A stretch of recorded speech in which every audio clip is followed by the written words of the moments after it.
Atladra police ने कुछ ही घंटों में युवक को किडनैप करने वाले आरोपी को गिरफ्तार कर लिया।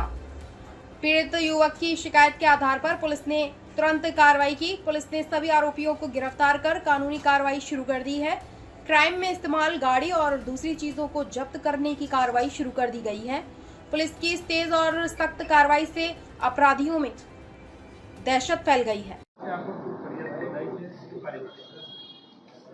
अटलादरा पोलीस स्टेशનમાં એક યુવકને નગ્ન કરી માર મારી તેની મોબાઈલ અને પૈસાની લૂંટ કર્યા બાબતનો એક ગુનો અટલાદરા પોલીસ સ્ટેશનમાં નોંધવામાં આવેલ છે, જેમાં હકીકત એવી છે કે તારીખ 7/6/2025ના રોજ ફરિયાદી નામે એતરાજસિંહ કલ્યાણસિંહ બારિયા જે ઝાયડસ હોસ્પિટલની પાસે રહે છે પાર્વતીનગરમાં, અને આ જે આરોપીઓ છે પ્રતીકસિંહ રાજપૂત, પછી નીલ સાહાની, અક્ષય મિશ્રા, આકાશ થાપા, મનોજ યાદવ, તરુણ યાદવ અને રોહિત નામના વ્યક્તિઓએ ભેગા મળી એને એક કારમાં અપહરણ કરી લઈ જઈ અને અવાવરી જગ્યાએ લઈ જઈને તેને નગ્ન કરી અને એને મારવામાં આવેલ અને તેનો વિડીયો ઉતારી અને તેની પાસેથી એક મોબાઈલ તથા પાકીટમાંથી 500ના દરની 20,000ની લૂંટ કરી ગુનો કરેલ છે।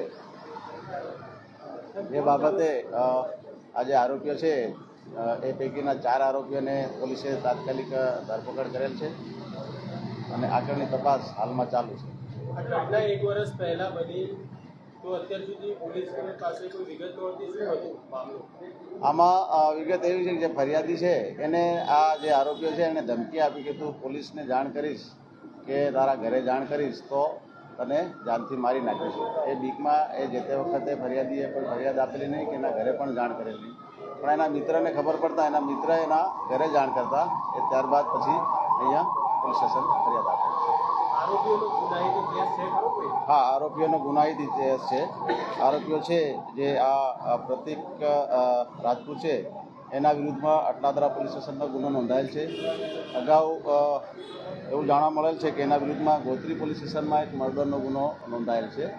ત્યારબાદ આ આરોપી તરુણ છે, તરુણ યાદવ, એની વિરુદ્ધ પણ 3 ગુના નોંધાયેલ છે। માંજલપુરમાં 2 ગુના છે, એક અટલાદરા પોલીસ સ્ટેશનમાં છે। પછી ત્રીજો આરોપી છે આકાશ થાપા, એની વિરુદ્ધમાં કુલ 6 ગુના અટલાદરા અને જેપી રોડ અને માંજલપુર પોલીસ સ્ટેશનમાં નોંધાયેલ છે। ત્યારબાદ મનોજ યાદવ, જેની વિરુદ્ધમાં પણ જેપી રોડ પોલીસ સ્ટેશનમાં અને માંજલપુર પોલીસ સ્ટેશનમાં એમ કરીને કુલ 2 ગુના નોંધવામાં આવે છે। આટલા બધા ગુના નોંધાય, શું આ આરોપીઓને પોલીસનો કોઈ ડર નથી? એક પછી એક ગુના નોંધાય છે તેમ છતાં તેમની પ્રવૃત્તિઓ ચાલુ જ છે। આરોપીઓ વિરુદ્ધ અહીંયા ધરપકડ કરવામાં આવે છે, તાત્કાલિક એની વિરુદ્ધ કડકમાં કડક કાર્યવાહી કરવાની પ્રવૃત્તિ ચાલુ છે। આરોપીઓ છે એ ગેંગ બનાવી ફરી ગયા છે, આખી ગેંગમાં ફરી ગયા છે। એ દિશામાં તપાસ હાલમાં અમારી ચાલુ છે અને જે પણ તપાસ દરમિયાન મળી આવશે તે પ્રમાણે એની વિરુદ્ધ કાયદેસરની કાર્યવાહી કરવામાં આવશે। સાહેબ, કઈ કલમો લગાવી અને ગુનો દાખલ કરવામાં આવે? અત્યારે લૂંટની કલમ અને અપહરણની કલમ અને રાયોટિંગની કલમ લગાડવામાં આવે છે। આ લોકોની કેવી રીતનું આરોપીઓ પાસે જે ગુનામાં વપરાયેલ હથિયાર છે એ કબજે લેવામાં આવેલ છે અને જે બીજા હથિયારો છે કે કેમ એ બાબતે હાલમાં તપાસ ચાલુ છે।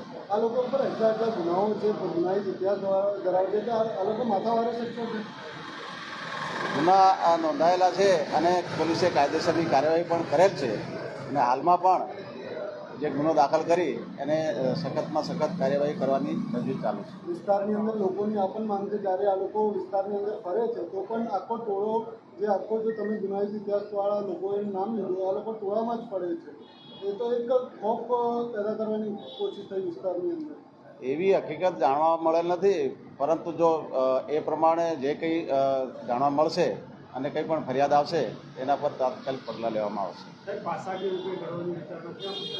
હા, ગુનાહિત જે છે એનો ઇતિહાસ એ જોતા આગળની જે અટકાયતી પગલાં જે પ્રમાણે થતા હશે એ પ્રમાણેની કાયદેસરી કાર્યવાહી કરવામાં આવશે। આ પોલીસની જે કાર્યવાહી છે અસરકારક એમની વિરુદ્ધમાં અટકાયતી પગલાં લેવાની જે કાર્યવાહી છે એ પણ કરવામાં આવે છે। અવારનવાર ચેકિંગ પણ કરવામાં આવે છે અને પોલીસ દ્વારા આવા તત્વોને શોધી કાઢી અને તે વિરુદ્ધ કાયદાની જે જોગવાઈ છે એ પ્રમાણે અસરકારક કાર્યવાહી કરવામાં આવે છે।